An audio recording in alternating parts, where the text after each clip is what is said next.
Welcome to Club Soda's Mindful Drinking Festival. We're online, global, and as always, absolutely free. Hi, I'm Drew, and I'm one of the co-founders of Club Soda. And I'm Laura, the other co-founder of Club Soda. We help you change your drinking in ways that help you live well. So whether you're looking to cut down, stop for a bit, or quit, you can find what you need from podcasts and books and courses on joinclubsoda.com. This festival, we've brought you an amazing lineup from over 100 people from across the world. And our programme this time really is global. Every day starts down under with me, Sarah. As well as organising the festival in Australia, I spend my time looking for alcohol-free alternatives and tips for people who choose not to drink, but who still want to live a social, fun and adventurous life.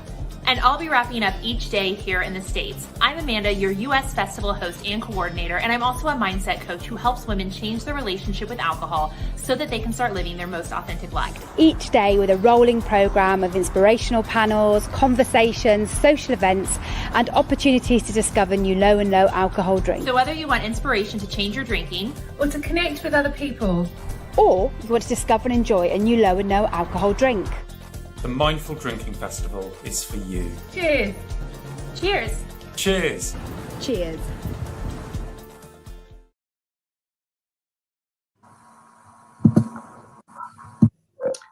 Hello everyone, and thank you for joining us today at our session at the Club Soda Mindful Drinking Festival. Happy Friday. I hope everybody has been enjoying the amazing sunshine today, and we really do appreciate you taking the time and spending a little bit of time with Lindeman's today. So my name is Camilla, and I am brand manager on Lindeman's Wine here in the UK. And with me today, I've also got Chantal McDowell. Chantal, can you give us a wave? Hi everyone! And she works with me in the marketing team here at Lindeman's. And we've also got Guy Roughley. Guy, could you give everybody a wave? Hi. And Guy is our wine ambassador. So he's our real expert who's going to be taking you through the wines, how to taste the wine, what to expect from the wines when you're tasting it. So we've got 3 delicious alcohol-free wines in the range that you're going to be going through today. So before we get into that, I know you're probably all here to actually hear a little bit more about the wine. Chantal and I are going to give you a bit of history about the brand and a little bit about Lindeman's and how we've got to where we are today. As we go through the session, if you have any questions or anything you'd like to know, please just drop us a note in the comments or a question in the comments. We'll either pick it up as we go, or we will cover anything that we haven't been through in the session at the end. So let us know, let's have a chat, and yeah, we hope it's a really interactive session. Great. So as Camilla said, before we go into the tasting today, we just wanted to give you a bit of history about the Lindeman's brand. So we are obviously Lindeman's Wine, and our brand is part of a global wine company, Treasury Wine Estates. You may not have heard of Treasury Wine Estates specifically, but I'm sure you would have heard of some of the brands that fall under it. We've got some of the best Australian brands and US brands in the market, including Wolf Blass, Penfolds, 19 Crimes, to name a few. And we are real experts in winemaking. And we also bring this to our alcohol-free range, which we'll be tasting today. So Lindeman's Wine is one of the oldest Australian wine brands, and it actually started back in 1843 by a man called Dr Henry Lindeman. He was born in 1811 in Egham in Surrey.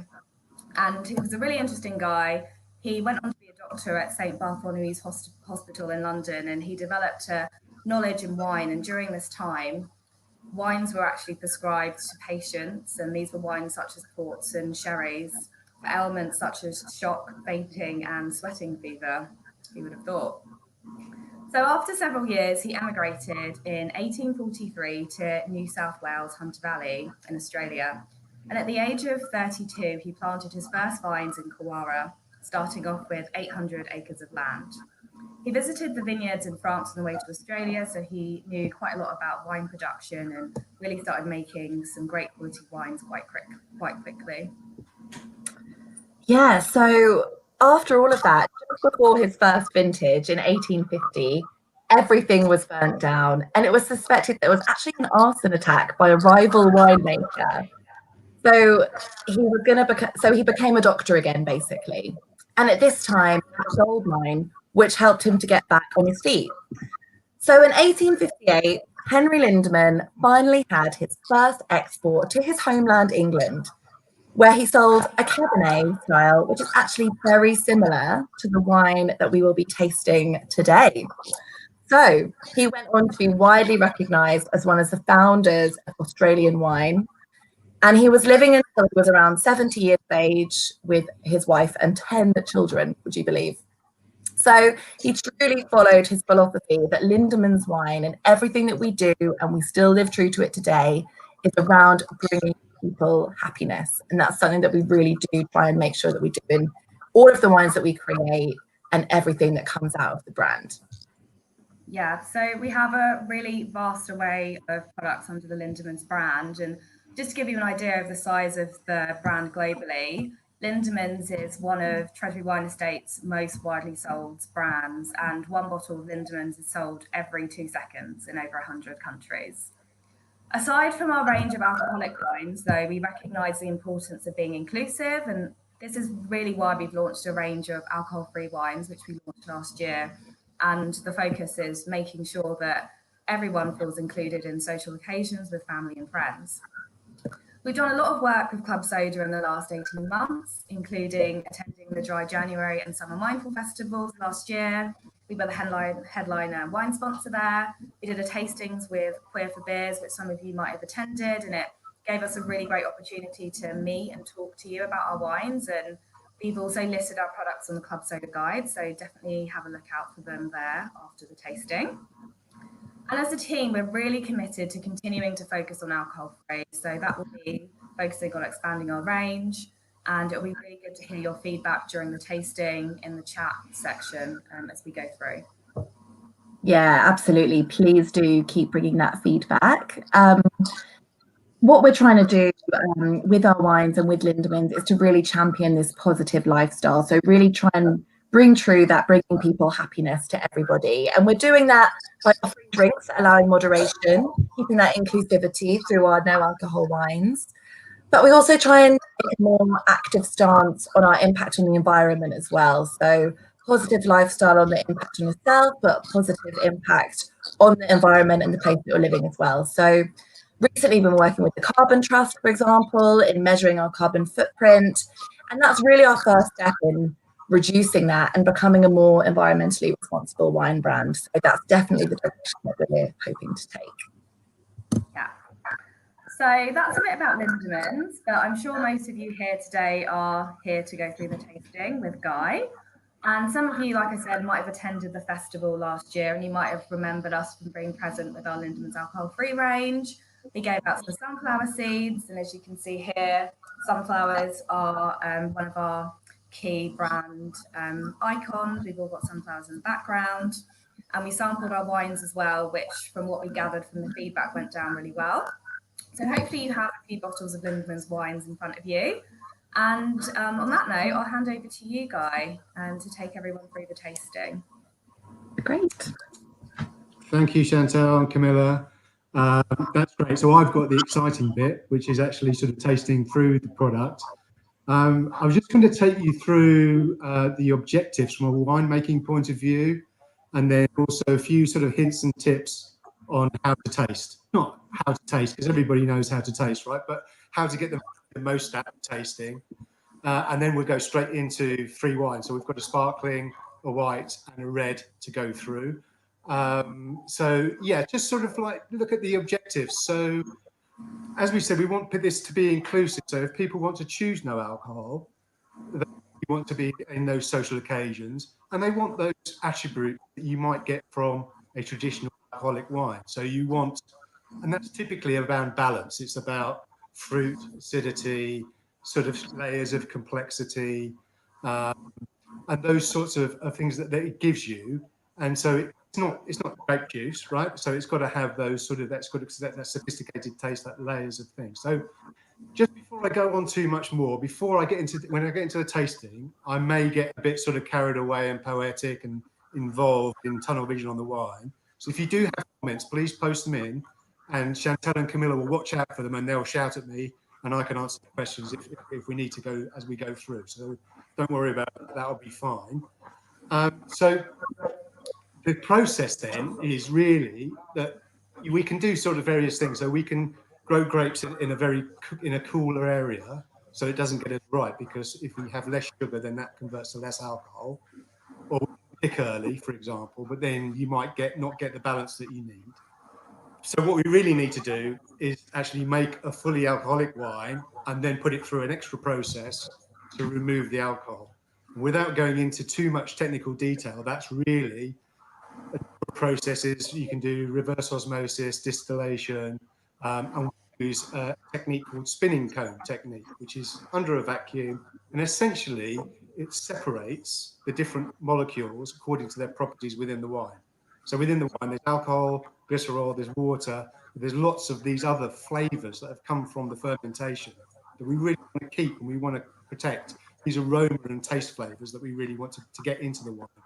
So through this process, we can then actually take the alcohol out and discard it and keep all the good stuff in. Right, that's enough about that. Let's go to the taste. We're going to start with our sparkling. Now, this is a Chardonnay, Pinot Noir, and Muscat blend. It's predominantly Chardonnay. Chardonnay and Pinot Noir are the main two grapes used in the champagne production. And so Chardonnay gives you sort of like the acidity, the refreshment, and the Pinot Noir gives you a bit of body and red fruits and that sort of thing. Now, we've had Muscat in. Muscat is a very aromatic grape variety. So it gives lots of flavour, and it's actually quite a low alcohol grape naturally anyway. So it's easier to get those flavours out and move them on. So what I'm going to do is take a glass, pour a bit in. Now, what we'd usually do is just sort of look at the colour. This is nice and bright and clean, golden straw colour. The bubbles are quite effervescent. One of the first things you do is stick your nose in. Swirl it round, take a big sniff.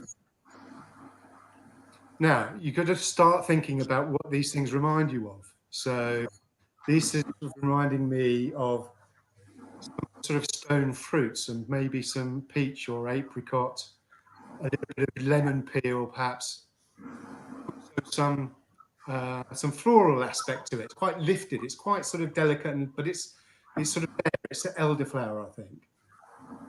So you put your nose in and don't sort of listen to what if you say, oh, I can't get elderflower or peach. That doesn't matter. If you get something that's pertinent to you, just make a mental note of it. Because everybody's different. It's subjective.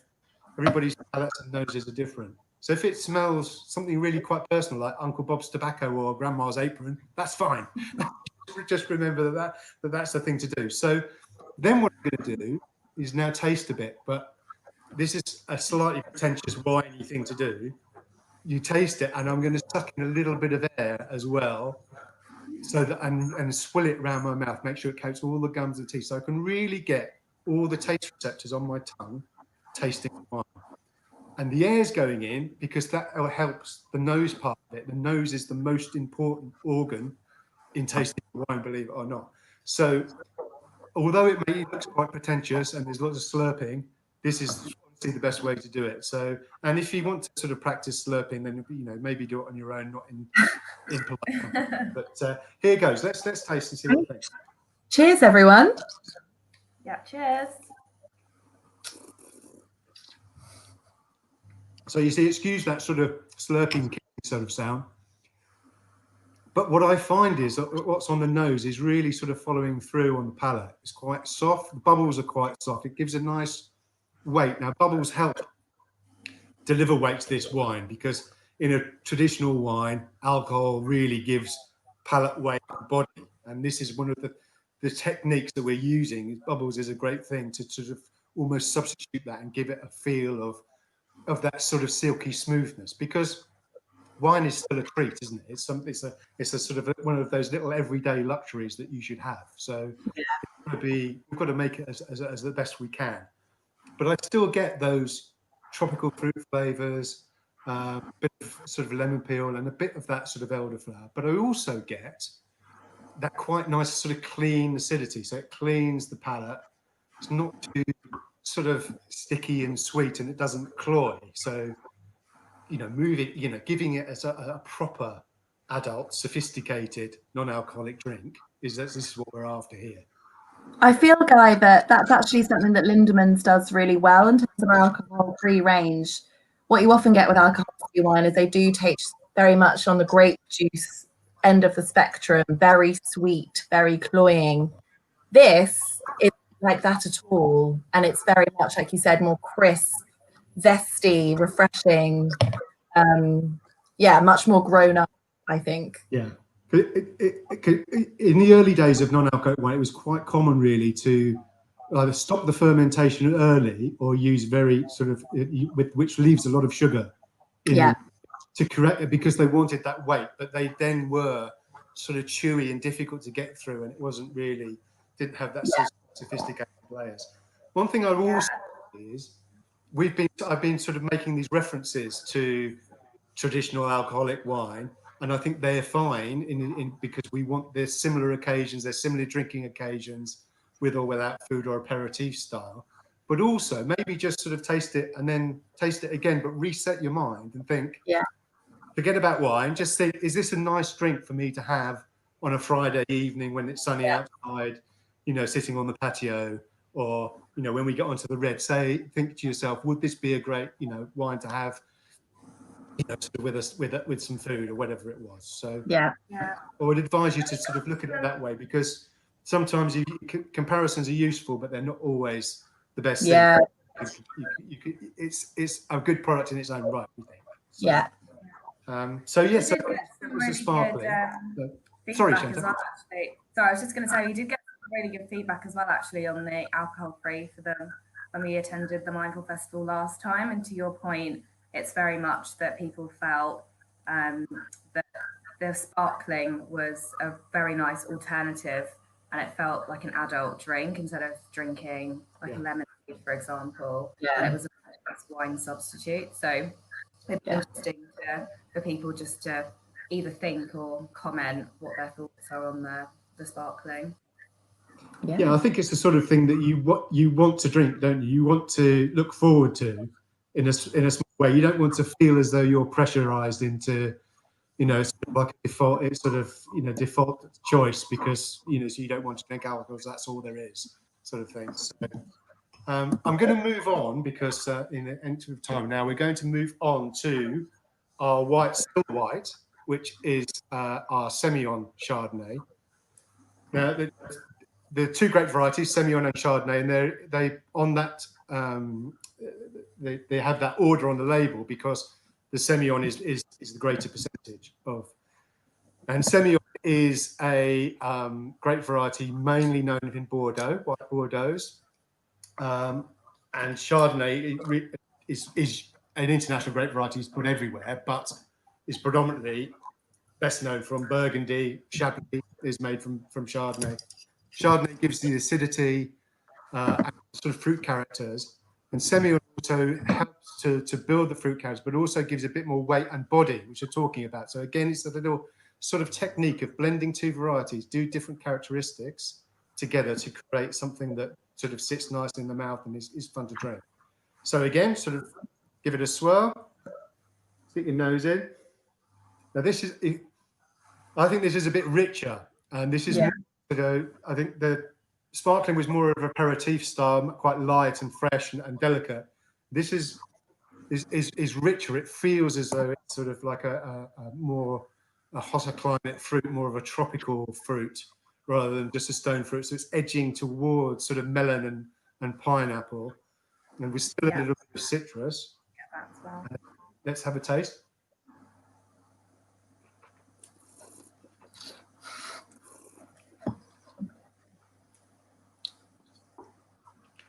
So again, it sort of I think it fills the mouth with some really nice fruit flavors. There's no off flavors there. It's quite refreshing.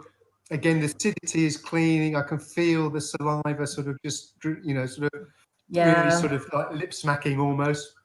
And it lingers in the mouth for a long time as well, which is the sign of, sort of like it's really, sort of got the complexity of the flavors are really sort of integrated really well into this wine. And I think, sort of this is an ideal choice for other aperitif style, but also sort of chicken dishes, seafood dishes, sort of creamy pasta dishes. You could have this and it would complement your food because it would clean your palate and for the next mouthful of food or the next glug of wine. So I think that's great. And then we're going to move on to our Lindeman's alcohol-free Cabernet Sauvignon. Now, red wines are a bit trickier because they obviously the colour is, and there's more use of the grape skins in wine, and therefore you've got to deal with something which we call tannin. Now, tannin is a structural molecule which is found in the stalks and in the grape skins themselves, and is also, if you don't know wine too well, it's quite present in tea. So if you have a tea bag or a stewed pot of tea, you've left your tea bags in too long, that sort of drying, almost astringent sort of sensation that you get on your palate, that's from tannin.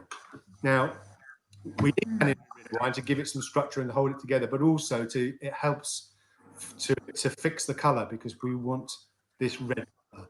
Now, interestingly, the Pinot Noir that was in the sparkling, that is a red grape, but they crush it and take the skins away immediately because the juice inside the red grape is white, of course. So, but in this case, we need to steep it in the skins for a while and put the colour in. Now, so we get the tannin. Now, the tannin's fine, and normally, again, in traditional wines, tannin and alcohol balance each other out. And so when you remove the alcohol, sometimes you'll drink non-alcoholic red wines and they can be a bit sort of metallic and spiky. And so the idea, again, is to try and get these grapes as ripe as you can, so you ripen off the tannin so they're not harsh and astringent. And so let's have a go at this. This is, we should be getting completely different flavours here. So I'm going to stick my nose in. And I think, yes, that's sort of hedgerow, blackberries, brambly sort of fruit there. Smells like a proper red wine. It's sort of, there is some complexity there. Yeah, it's definitely got quite a lot of characteristics in there, and it, like you said, Camilla, it smells like an actual wine, even though the moved. And although this says Cabernet Sauvignon on the label, there is a little bit of Shiraz and Malbec in there as well, because Cabernet has lovely aromatic upfront, this blackcurrant fruit flavours, but can be a bit sort of what they call hollow in the middle, a lack of body. And those other grape varieties help bring spice and a bit of body into it. There's also a little bit of oak treatment on here as well, just to sort of round it off. And again, it's sort of more like a wine rather than a fruit drink. Yeah. So we're going to taste. Okay.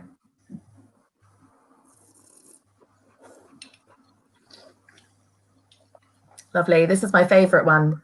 Yeah, and I think that really works. You know, I've tasted a lot of non-alcoholic red wines before, and a lot of them are sort of a bit hit and miss. But I think this one, we've really worked hard at getting the juicy fruit, but also just a little bit of underpin, the body, the structure, and again, the length goes on for a long time. You can taste it, and you can you know, sort of just keep tasting and thinking of different sort of flavors that pop up and complexity. So it's interesting, you know. So, and you know, again, you know, this would be tomato-based pasta dishes, sort of meats, sausages, those sorts of cheeses, you know, would go ideally with. So please, you know, sort of think about when you're tasting this, think about, oh yes, well, if I was in this occasion where I'd like, you know, would I ask for this sort of products? And I think definitely you would. Yes, so I've just noticed the question. So we've got a question from Jesse. Said, would you normally taste wines in this order, i.e. sparkling wine and red?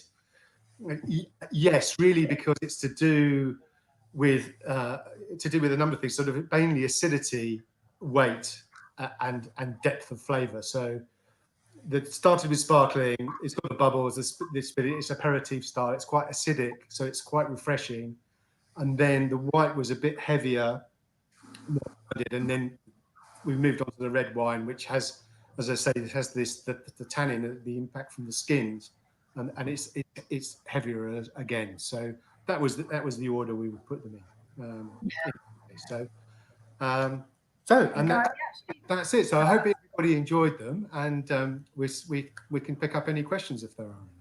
Yeah, so we do have a few questions that came through while we were going through the session. The first one is from Martha. Hi Martha, she's dialing in all the way from Portland in Oregon, which is very far away from London. She's desperately looking for a good alcohol-free wine. Can I find Lindeman's in the US or order it online? So in terms of where we're stocked globally, we have ranging in the UK. We launched in the UK about 12 months ago. We've just acquired some listings in Australia, and we're looking at listing more broadly globally. So unfortunately at the moment it's not available in the USA, but we're hoping to have listings soon, so you should hopefully be able to find it in your local shop in the near future. And then the next question is from Club Soda. How do you de-alkalize the wine? Why can't you just sell grape juice? So I think we kind of touched on that a bit before earlier, Guy, but it might be worth just doing a very quick recap if you wouldn't mind. Okay, well, grape juice, if we grew grapes and they were ripe, and then we just sort of crushed them and got the juice out of them, they would be quite sweet because the grapes would be ripe. They would be it'd be quite sugary and quite sweet. We could pick them a little bit earlier and have more acidity, but then that would be out of balance. And also it would be quite a simple drink, which you may want, but it wouldn't have the complexity that people look for in the wine. So the act of fermentation produces alcohol because the yeast actually feeds on the sugar to produce alcohol, but it also produces a lot of these sort of precursors, flavor precursors, which are esters basically, which add to the complexity and the flavor. And those are the things that we're trying to capture. So that's why we take the alcohol out and leave the other post-fermentation flavors in, just to add that layer of flavor along with the fruit. But also, so it helps us regulate the sugar a bit more because we don't want either too sugary or too acidic. We want that balance. So. Yeah. And I guess it's the process, and that's the reason why it's a drink that you can pair with food and complement with food, because it's got all those different layers and the different structures, and it's not just like a big hit of sugar basically with every meal. Yeah. And actually, on the point of sugar, when we have attended some sessions before, the question about calories has come up as well. So I think that's probably quite an interesting one for us to touch on, Guy, because there is quite a big difference between alcohol-free wine calories versus alcoholic wine. Oh yes, of course. Yeah. So both sugar and alcohol, of course, contribute to calorific content, and so these are much lower in alcohol. In calories than a standard wine. Per 100 minutes, at least a quarter of the calories. So, great. Yeah. Fantastic. Great. Well, I think that wraps up the questions. Thank you so much to everyone that's joined in the session. We hope that you have liked our Lindeman wines. We will be at the next Mindful Festival, which hopefully will be in person, so we can sample and talk to you in person. But thanks so much for listening and enjoy the rest of your day. Great. Bye, everybody. Cheers, everyone. Bye.